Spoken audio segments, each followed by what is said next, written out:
My ex called me dumb, so I painted his rare sneakers. I spent 9 hours building custom display cases for my boyfriend's sneaker collection. And my reward was being called a dumb B word. We'd been dating for 14 months and he was completely obsessed with his shoes.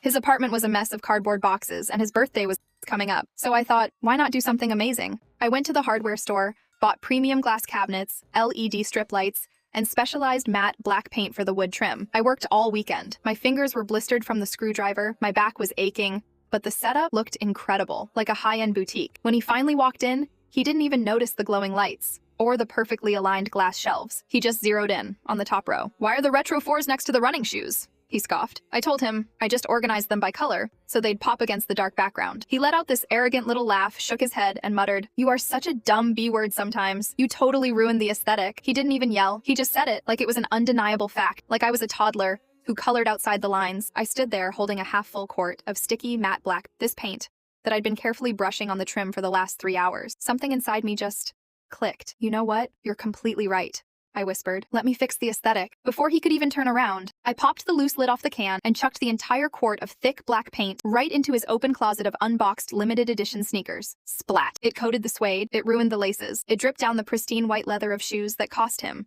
over $500 a pair. He practically screamed, "Are you insane?" "Just dumb," I shrugged. I dropped the empty can on his rug, walked straight out the front door, and ordered $50 worth of gourmet pad thai on the drive home. I blocked him immediately. The cherry on top? His roommate texted me later that night and said, "Bro is literally sobbing. But honestly, good for you. Would you like another variation focusing on a different hobby? Or should we switch up the revenge dynamic for